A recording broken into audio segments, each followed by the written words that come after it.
I give a fuck? Why do I give a fuck? Why do I try so hard? Why do I care so much?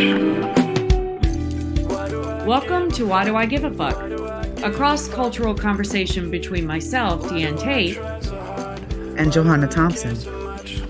In these times of great struggle and possible shift, we ask ourselves, why do we give a fuck about any of it?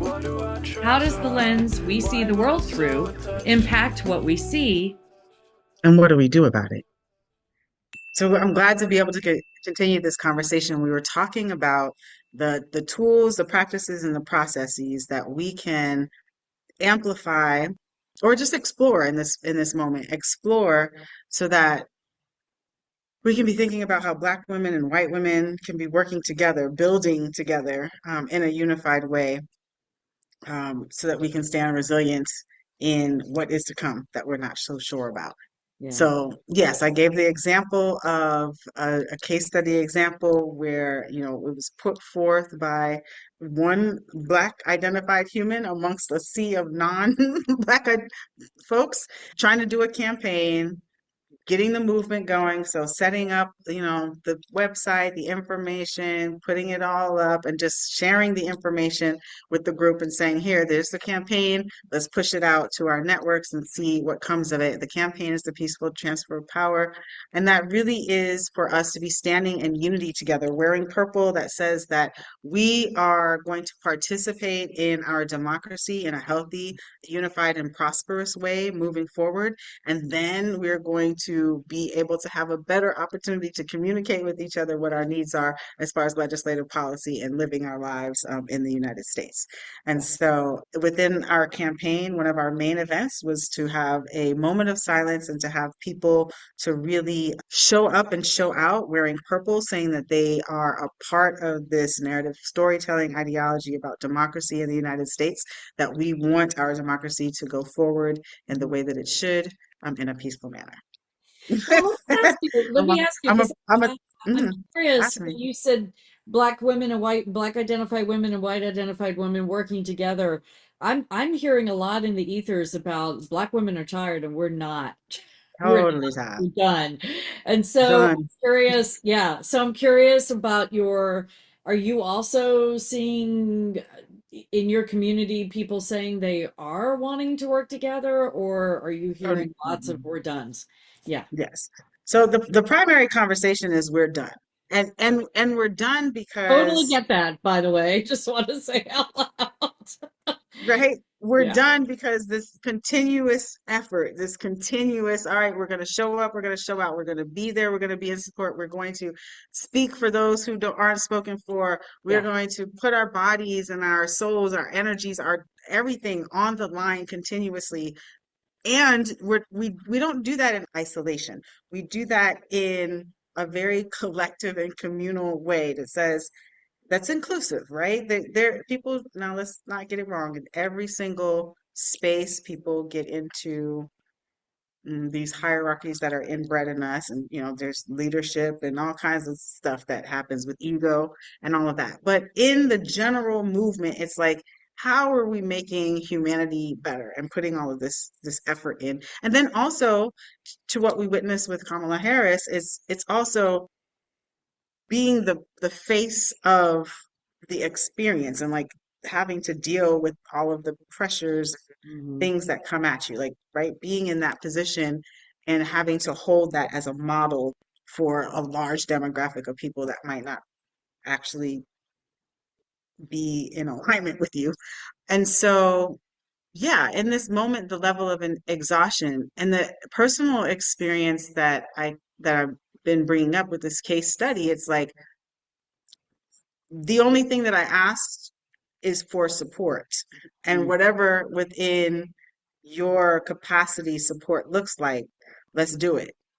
And Yeah. that's the complete autonomy for you to make a decision about what that looks like, Right. to build out what you want to build out Mhm. and make it happen. And then I would loop in whatever core information or needs or conversations need to happen, because I trust in people's ability to do something, complete it. I've witnessed and observed it. So deciding to work with a group of people that I can see push something forth, and having that happen and then not seeing any additional effort or support, that's where that amplified exhaustion, like, I'm not doing this anymore. Yeah. Y'all gonna have to figure it out, right? Because some of the best ideas have come from communities of people with lived experience. And so it's like, as we're having this conversation and a huge opportunity, a huge missed opportunity is going forth, it's like, this is not the strategy that we need to be moving forward with, right? And so folks need to figure out, like really dig deep inside and figure out, what is it going to take for you to exist outside of your norm, Mm, to be able to really get into a collective strategy that'll make sure that the majority of us are okay and not just a few. yeah. Like, to come outside of yourself and understand that that doesn't mean that there is something that is going to be lost, that actually is something that's going to be gained. Whew, you just said a mouthful. The first thing that comes to mind when hearing that is that, and this is raw thought, that's why I'm closing my eyes because I'm trying to formulate the thought. When you said, what would it take? What I heard you say, Mhm. if this isn't what you said, please correct me. But what I heard was, what would it take for us to step outside our norm and see that other people are hurting? And the thing that came to mind was, because we think our norm is everybody else's norm, we don't know, have the skill set, or care about the fact that other people live outside our norm. And so there's a I'm trying to change my ableist language, but there is a block in what we see through that lens. And so I remember the pushback that you're referring to with regard to this campaign, and the initial pushback was, well, it's going to happen because the people that lost the election aren't the ones that would storm the Capitol, so we're good. And it was such a surface awareness of what the campaign was about, because there was violence happening all over the place to people that didn't look like the predominant people, the dominant culture of this conversation. And We that was mean white lost on people. white people. We I'm just have to trying say, to we mean sure, white people, y'all. just white people. Just white people. Mayonnaise, the mayonnaise Mhm. people in this conversation did not see that the mayonnaise had turned. And so it was so frustrating, but it was so typical for that awareness to not be there. And I feel like I've been watching some of the coverage around the anniversary of January 6th, and that same conversation has been spewed, through the mainstream media, is that, well, because Democrats were the ones that lost and Democrats aren't violent, therefore there won't be violence. And it's, we've talked about this here, about how desperately surface level BS that is, which totally takes out all the propensity for violence that anybody in this country has, especially Democrats, because, I'm not going to call myself a Democrat anymore, but that side of the ideology aisle tends to think that, well, we just love everybody and we want the best for everybody, but the violence that happens, it's death by a thousand cuts. And so it's little, and it digs away at it until the ultimate. It may not storm the Capitol, but it allows policies to happen that impact generations of marginalized communities negatively, and that kind of thing. So yeah, the case study that you're talking about is so it's I totally get the exhaustion, and I totally get the I'm done kind of mindset, because dear God, I mean, 52% of white women voted for him the first time, 53% voted for him the second time, and 54% voted for him this last time. So clearly, the mayonnaise women of this country are not, we are showing you where we are and what our thoughts are and what we're okay with and what we will Mhm. uplift to everyone else be damned, which, Okay. I get And it. so we have to talk about like what are the entry points and what are the opportunities that we have?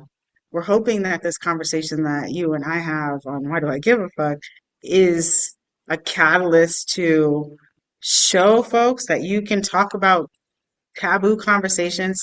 I mean, there is the reality that you and I struggle with that we're aligned in our political ideology. We come from different lenses, but we're aligned in it. So that does lend to our conversation being a conversation that could be had. I'm curious what a conversation with somebody who is completely different. And I've had those conversations. I always go to the tools of restorative practice and coming with curiosity to really understand how people are formulating their thoughts and like what the root of their position comes from.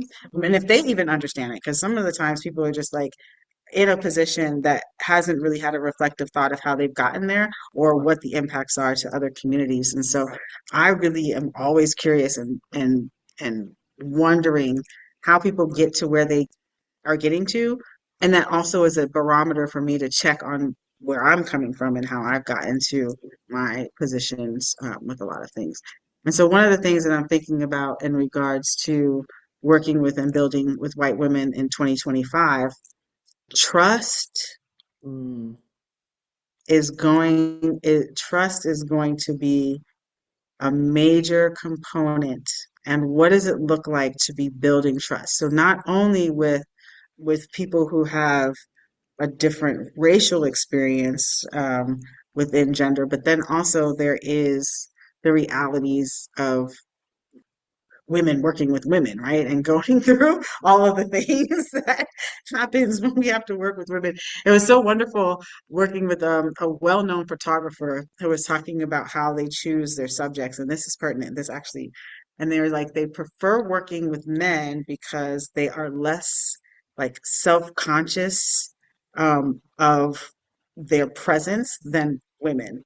Hmm, And that's, yeah, that really spoke to interesting. um, how we communicate because there is a kind of positionality and like a comfort that women have to get into in developing trust just on a gender level Mm. before we even start talking about racial and ethnic identity differences. Yeah, yeah. um, and so that's one part. I'm thinking about history, and we're talking about the suffrage movement and what that looked like, the story and the narrative that we're told about where the suffrage movement began and who started. Is there going to be this kind of like push and pull with who is the one who gets the credit for transforming history? So thinking about what it's going to look like for all of these elements to come together so that women from whatever ethnic background you come from Mhm. identify with, where we could really be coming into spaces with each other. So my first thing is trust, and I'm inviting you to offer a word that you think is going to be important for that process. Or maybe we can explore what trust would look like. Like, how do we Yeah, even I begin mean, to build trust? when you first mentioned trust, my first thought was how whiteness loves to do things immediate, that sense of urgency, and Mm, that trust takes time. And thank that you. it's not just about saying, "Oh, but you can trust me," and then therefore it happens. That it's showing up, and it's showing up in authenticity, and it's, you know, being open about reflection, being open about, owning, and being accountable for choices made, or and doing the side learning so that when you come to the space you can show up more and more and more authentically.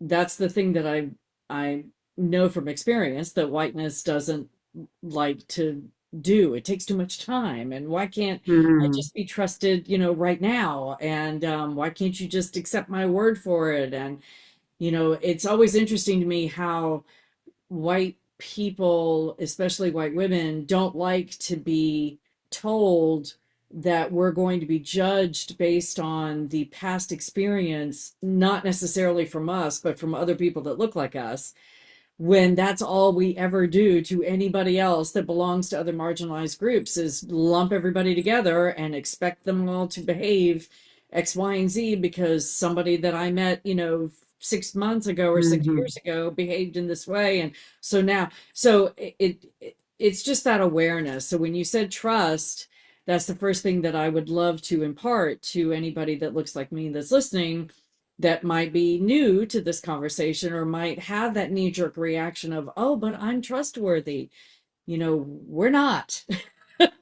We're not Hmm. in our whiteness. We might be trustworthy in whether or not we'll take the trash out and the day that we said we were going to, or whether or not we'll get our kids to school on time on a daily basis. But when it comes to trust across the line of knowing when violence might be occurring at our own hand or from our own mouth, or whatever, we don't get it. We don't want to get it. It's too scary and painful and all of those things. But I'm living proof that you can survive the knowledge that Hmm. you're capable of doing harm. It's okay. We are capable of that, and we can also heal from that, and we can also learn how to do better. So that's the first thing that came to mind when you said trust.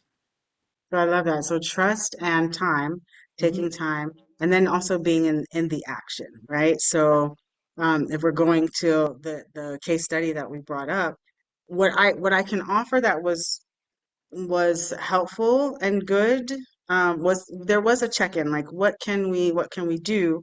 And then when there was an offering about the types of things that folks could do that I've kind of already expected that they knew to be able to do, to just be in the action of that. I know that there is a slippery a discomfort of trying to figure out, am I going to do something wrong? So like there's a big hesitation and a lot of handholding. Yes. That part of it is also really exhaustive, right? So in trust, it's also to be confident with what you're really good at, with recognizing if you're overstepping boundaries, right? So not being able to, okay, let me just try, I'm going to try to reel this back and like give real world examples because I think that that's the most helpful. And I can probably do this best with parenting, with Okay. trust. So a parent who is well informed about how their young person operates can offer that we're going to do, so we're going to cook a dinner tonight, right? And you know of your child that they know how to use the stove, they know what tools to use, the pots, the pans, Right.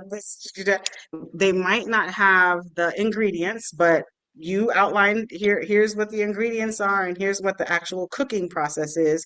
And then it's like, okay, we can designate which part of the cooking process you'll do, Hmm. and you designate which part of the cooking process you could do with your child with what you know that they have skills for. Hmm. So within the context of this case study, ingredients were made, tools were there, things were built out, and then it was like you said you were going to put together a list of organizations and you got the information as soon as it was available to be gotten, Hmm. and reach out to those organizations. Go forth and Do the thing. prosper. Because I trust that you will. You don't need Right. me to make any introductions. If you're going to have a meeting, like I spoke to this before, and you would like me to participate, let me know if my time is available, but really, really trusting. So coming from my leadership skills and abilities, that's what it is. It's like, here's the thing, everybody who can do their part, do your part, let me know what that is, and boom, we'll Yeah. have a really good outcome. And then also not being in perfection. None of this has to be in perfection. Hmm. Wonderfully expecting that there will be mistakes that we can learn from and learn how to improve. So the thing that we can learn from in this moment is to be checking in on what the comfort level of communication and just executing what your skill set is, and not feeling like you're overstepping boundaries or not wanting to take leadership, take your own autonomy of leadership.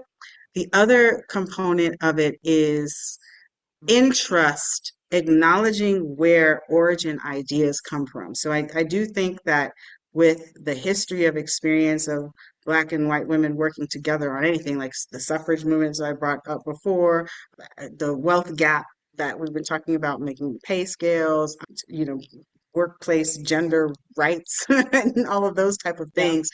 During that time, when there is a collective of people coming together and an idea spurs from someone who is not traditionally acknowledged, a white woman, as the leader or the visionary of an idea, to really being able to name that, but then also understanding the utility and the strategy of having the most appropriate person in the forefront of that to bring in the largest amount of people to Right. hearing what the need is so that we can move forward on like the call to action.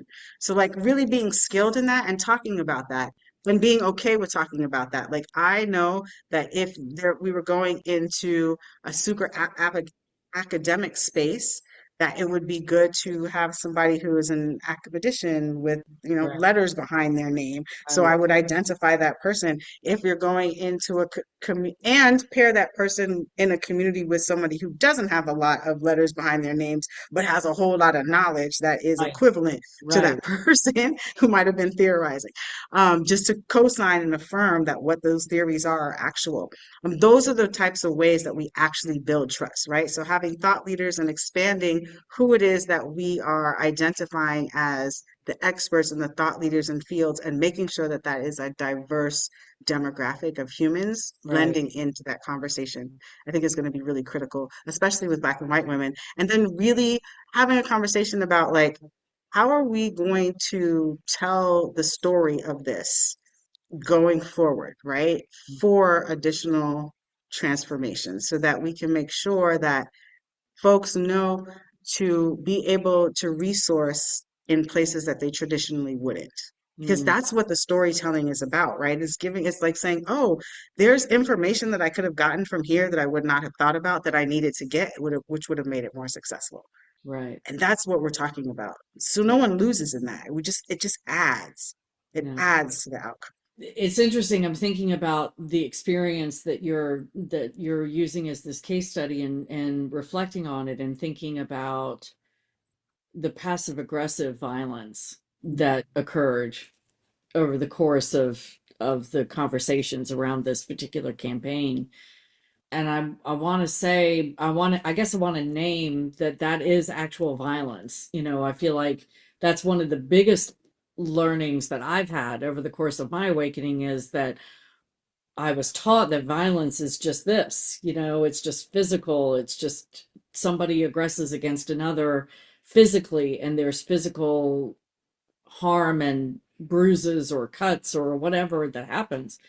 But the passive aggressive violence, the whisper violence, as I've called it before, felt very obvious to me in watching it unfold. And I guess that's what I was talking about before, about the intentionality behind our own as white women coming into an experience of working together with someone from a marginalized group. And in this case, we're talking directly about Black and white women working together. The concept of doing my own work to understand what whisper violence is and how I can perpetrate that. I can do it with a look. I can do it with a sigh. I can do it with, in this particular case study, it was, well, give me the details, or give me the details, or give me the details, over and over and over again. Or was that really made? I don't even know if we have which of course we have one. We've talked about it before and you've gotten the link. So all of that stuff is that's the Exhausting. things that's, huh? Exhausting. Exhausting. I know. We have to, if we want to be, if we want to build that trust, because I do believe, like you said, trust is the foundation of all of this, and trust is the thing that for centuries we've been breaking over and over, and probably never had it to break, but it's just continuously injuring any possibility of trust. And so the understanding of that is it is as foundational as the trust that we know needs to happen for us to work together successfully, where the least amount of harm can happen. So I guess that's what came to mind for me when I was listening to what you were saying was, I use the word violence when I talk about this stuff now, and people are like, well, Mhm. that's not violence, and then we have that conversation because it is. It is violence that causes harm, and it's no wonder that the exhaustion level is through the roof, and that people are tired. But if we can't figure out, as white women especially, if we can't figure out how to do that better and come into the space better, all of these things that we're going to see unfold in the coming 4 years are going to harm us. Maybe not as much as they will harm women of other marginalized communities, but the harm is still there. We're not Mhm. impervious, and we need to understand that. And I don't think we do. I think we feel like we've got this suit of armor around us that is impenetrable, and it's not true. None of us Mhm. are completely impenetrable. We have, the hurt may not feel the same or look the same or have the same level of intensity, Mhm. but it will impact all of It's us. existing. Yeah. So I'm going to put you on the spot, and then I'm going to also invite myself to do the same thing. As we are talking about this kind of whisper violence, I am curious about how you were impacted by the whisper violence. Like, what was the direct impact on you? And then I can talk to the about the direct impact on, You mean within the case study? yes, within their case study. How was I impacted? I don't know that I was impacted, except that I was frustrated that I was seeing it again and knowing that it was impacting the intentions and the campaign that you wanted to put forward. I was in a situation where, because I was dealing with my mom's transition and the weeks, that kind of encompassed, I wasn't in a position to give my brain. I didn't have any brain power to give to help facilitate that along, which I but I understood because you and I had that trust. And I'll speak for me. I'm not going to speak for you, and this may not be true for you, but I felt like because you and I had that trust, I spent some time at one point thinking, I need to help her with this. I need to do.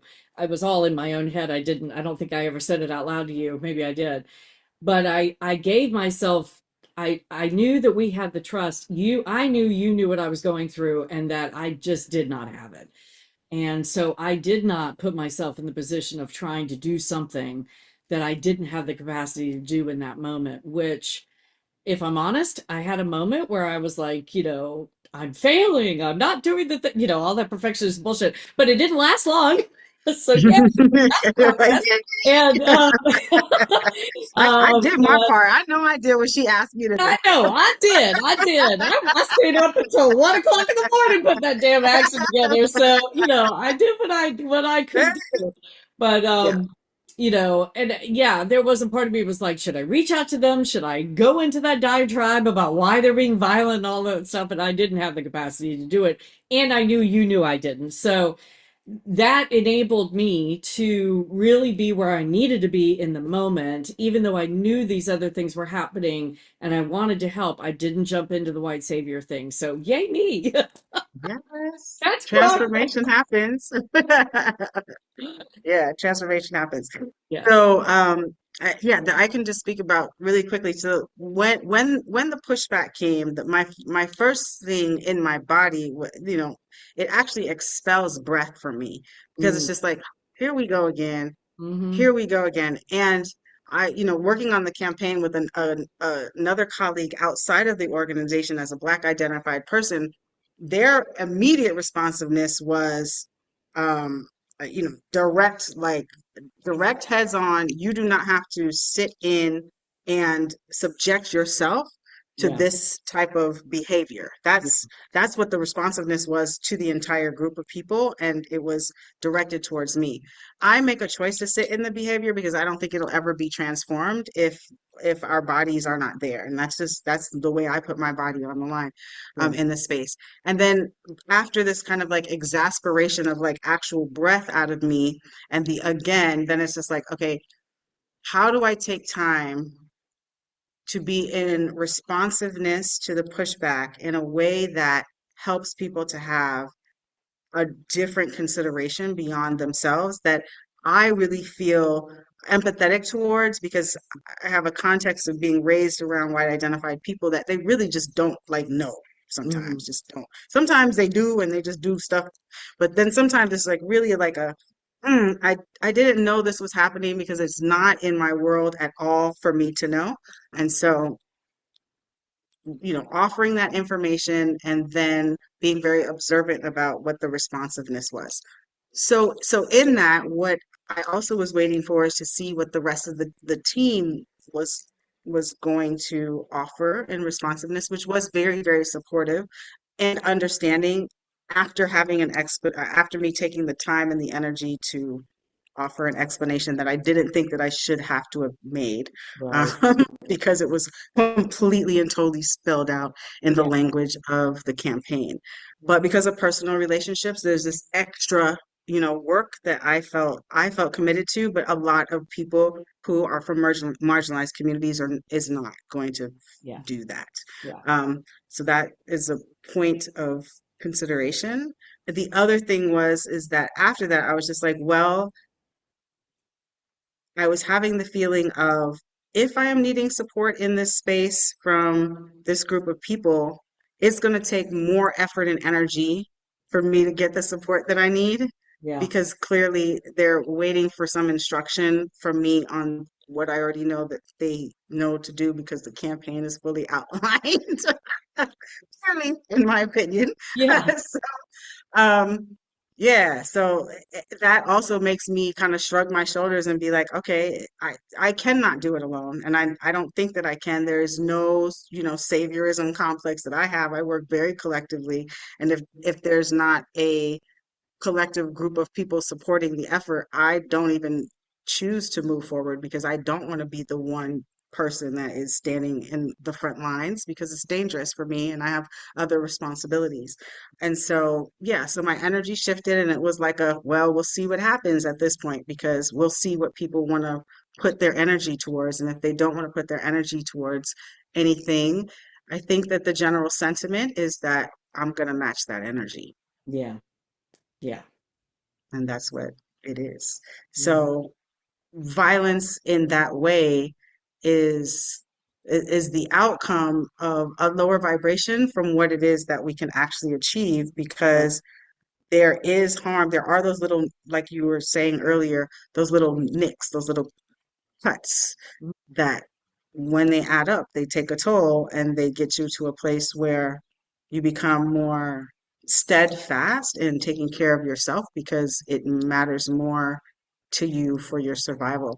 And I just would offer that that would probably be the situation that most people are sitting in from marginalized communities, because now we do have to we always have had to see folks that do have resource, power, privilege, position, very much like your mother's transition experience.